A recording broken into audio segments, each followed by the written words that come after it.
So at least Gene Smith, athletic director, was not quiet this morning. So you guys heard from him and were able to hit him up on some timetables, theoretically, regarding the college football season for Ohio State.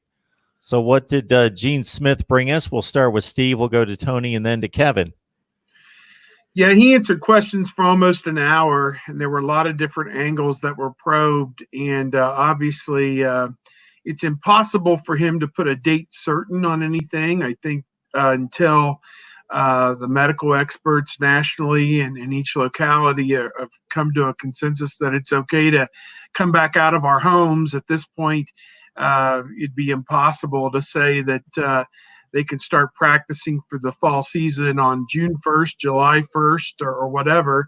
I know Ryan Day, he was on ESPN's Get Up this morning, and he said ideally you'd have about a 6-week run up, given the fact that there was no spring football and there won't be much of a summer program for these guys either in terms of strength and conditioning, you wouldn't think.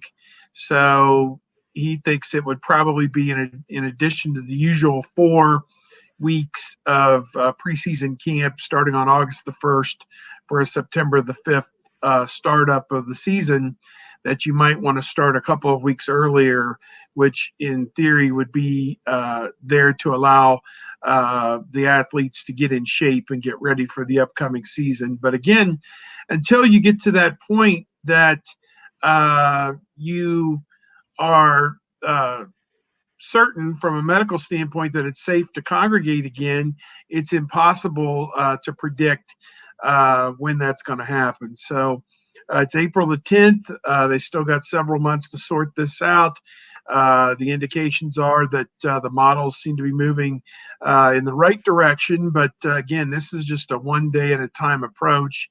And again, nothing date certain from Gene today other than some ideas and some abstract ideas that hopefully if it's done by this day, you might be able to get back on the field by that day. He was asked, about all of these models that are coming out. What about non-conference, or what if you start in November? Can you finish in February? And he said before, we're not even looking at any of these models right now because he and everybody else, the administrators, the athletic directors, the commissioners, and coaches are trying to come to a consensus of how long do they need to get ready to play. And as Steve said, Ryan Day mentioned 6 weeks. I know Kirk Ferentz was on another ESPN show a couple of days ago and said he would prefer 8 weeks so you'd have 4 weeks of strength and conditioning and then 4 weeks of practice. And so even as Ryan Day said today, 6 weeks would be like a starting off point, and then you go from there. But you have all of these different entities who have to agree, and the NCAA is now getting involved. They've got a COVID-19 advisory panel looking into the medical, the timing, all of these different aspects of it. So when we talked to Gene Smith a month ago, I asked him, is the college football season in jeopardy? And he said, we're not even looking that far ahead. And even now, a month later, you're starting to look that far ahead, but you really can't before you know how long it will take before you can even start playing. So if the models start showing, they could, you could be started by November. Well, first they have to figure out, when would they start camp and when would they start pre-camp? And then you go from there. So once they figure that out, then I guess they can start looking at models. But even then, who knows where we're going to be May 10th? Exactly. And Gene was also asked about what it would be like, the potential of having games without fans in the stands or students on campus. And, he brought up some very valid points that we've heard elsewhere about, well, if it's, if university leaders or, the governors are saying that it's not safe enough to have students on campus or fans in the stands, why are you going to put the athletes out there in harm's way? So, there's a huge economic impact when it comes to, these football weekends, these 7 home dates that Ohio State has, $5 to $7 million when you look at ticket gate and concessions and parking. And then you add in everything else too, with the 100,000 people that mill around Lane and High who may not even go into the game, and the hotels for people who come in, from out of town and whatnot. I mean, it gets bigger and bigger and bigger. And while, obviously there's the goal of saving the television money, which is very real money at this point, it certainly trickles down. And then he was also asked as well about whether, what happens if they decide to take the non-conference away, or they delay the start of the season, by a couple of weeks, or, move it into the spring. And he, essentially said that he hasn't even started to have those thoughts on that point, but he did allow himself to think for a second on the no fans and the stands thing, and quickly came to that conclusion, but that he needs to really go in and kind of look at things to kind of check his blind spot. Well, there has to be a drop dead date in regards to getting the season underway on time, I would think. There at least has to be that. He was asked that, and I don't believe he gave one. I think that was one of his, we're not that far out yet. We're still looking at things. Mark, we'll get back to you on that one at a later time. But yeah, I mean, they have to have that because, but then you just, I guess you move out from that 6 to 8 weeks and you apply it to when you would normally start last week and in July, first week in August is when camp normally starts. But how much time do you need before that? 2 weeks of strength and conditioning, 4 weeks. So yeah, that drop dead date starts to kick in. I thought it was interesting. Day and Gene Smith both brought this up, that different states have different rules. So at one point, because Ohio has been so proactive and strict with their rules, maybe they are one of the first states to unrestrict people, to let people gather again, and Ohio State is able to start practicing.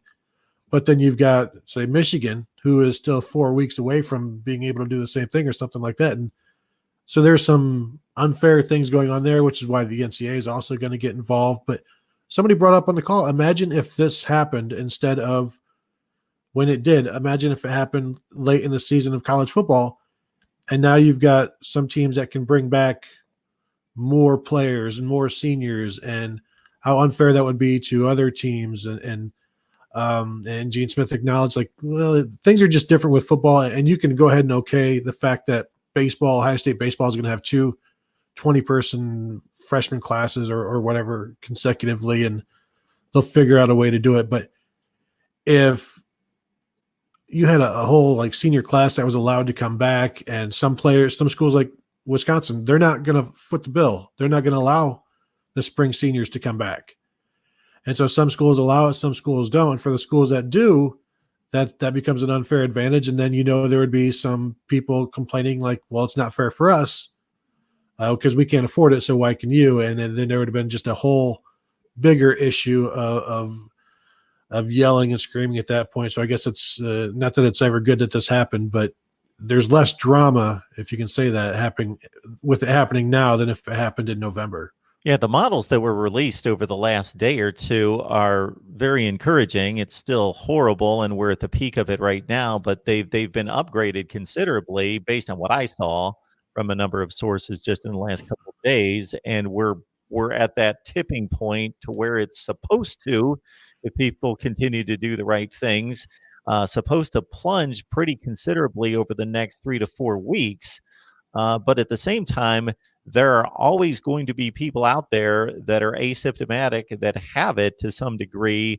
So we're going to be running a risk of congregating for a long, long time into the future. Yeah, and at risk of not trying to, sound like a medical professional here, a vaccine 12 to 18 months away, under the best of circumstances. So, I mean, really, it's going to be a matter of finding treatment. I mean, medical professionals aren't even sure that if you get it once, if you can get it a second time. So there certainly are a lot of questions there that are going to have to be addressed. And, I was reading something, some commissioner out in California, Santa Clara County, making it sound like, oh, we're going to be in this for a really long time. And, you just don't know, because everybody, in order to do this, everybody's going to have to be able to come out of it at the same time. You're not going to be able to pick and choose. You're just going to have a bunch of glorified scrimmages at this point. If California, New York, and Washington State don't participate, and so on and so forth. So, I don't think any of us really have any great idea of what the future holds. And to go back to something that Tony said in his opening statement, it's April 10th. We don't know what things are going to look like on May 10th. We don't know what stuff's going to look like on April 11th, to be quite honest. Yeah. And you mentioned there's no good college football in California or New York anyway, so we can go on without those states. But truly, one of the things Gene Smith talked about was not playing a game in an empty stadium, because he said if it's not good enough to have fans in the stands, how can you expect teams coming from different states to play each other on the field and trust and hope that no one's going to infect one another or whatever it would be, which is kind of a valid point. It was pointed out to me, though, that student athletes in that 18 to 22 year old frame are probably less likely to get it, but less likely is not good enough. I don't think. I think it's got to be like an infinitesimal to 0% chance that somebody's going to contract this by playing in a college football game. And as some people have said, there's people dying out there.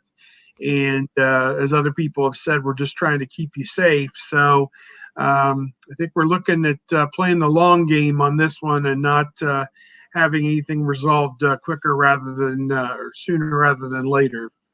Less likely to get it and less likely for it to be serious. But I don't care who you are. If it's a 1% chance, you still don't want to hear that. Hey, yeah, I'm going to be the one out of 100 people that it's going to strike, and it's going to strike seriously, even though I'm 20 years old. That's obviously still running a risk. That there's risk in life, period. But obviously, this is something that we're all dealing with. That's out there. That's a secret enemy of sorts, a unknown and unseen enemy of sorts. So you guys have probably heard the plan that's been rummaged around concerning Major League Baseball, basically quarantining the entire league and allowing them to play in a series of fields that are within 50 miles of each other. Obviously, by having empty stadiums, college football could do that to some degree. And then if you test all the players and they're only in contact with themselves and the personnel on each team, and then you kind of restrict it to a certain group of people. Well, and that was one of the things Gene Smith said. He'd have to talk to people about his blind spot with that issue. And there will be ways. I mean, there's already ways to get a quick turnaround. I just imagine what it's going to look like in July or August, in terms of the availability and how quickly you can get these determinations. Are you sick? And then if you aren't, then can you travel? And if somebody tests positive, they stay home. But how accurate are the tests? And right now, I don't know that, I've seen numbers like 70% and 80%, and that's for some of the older tests. I'm sure everything's going to get better and quicker and more accurate. But at some point, do you start to, I guess, maybe look bad in the public's eye for putting the players out there, saying, "Hey, we need you to go out there," and we know there are some champions of the young people and social media that will rail against putting them in danger, and seemingly some football writers out there who are bound and determined to kill football. And so this would be a huge cause for people like that. And it would just seem strange to be able to put players, I guess, in harm's way if you can't put students. But there will be tests, and there will be this, and there will be that. And Ryan Day said, any football is better than no football. So whether that's no fans, you start later, whatever. And I agree with him. Any football is better than no football. But will you have these higher ups who are okay being seen as somebody putting teenagers in harm's way, in danger of any kind, even though this is football, which in itself is dangerous, but I'm on Team Gundy. We got to start running some money through this state. So, and the only way we're going to run money through this state is through football. So I'm Team Gundy all the way. And yeah, how unenlightened or ignorant did he sound? And I know it was just one snippet of probably an hour's worth of stuff, but That's all it takes. yeah, 1 5-second snippet's all it really takes to bring down a regime sometimes. But I don't know. Again, this is just one. We're at the beginning of this journey still, even a month into quarantine here in Ohio. I think it's one foot in front of the other, and you just hope that after 2 or 3 months that we're able to look at a different reality is all that you can really hope for right now. Well, it's the same debate. In some aspects, it's the same debate, but it's a different debate that's being waged about opening the economy versus people's health and safety. You can't put a value on a life. If we can save one person versus an amount of money, nobody's going to make that debate. But people are losing their jobs, losing their livelihood. So it is affecting lives.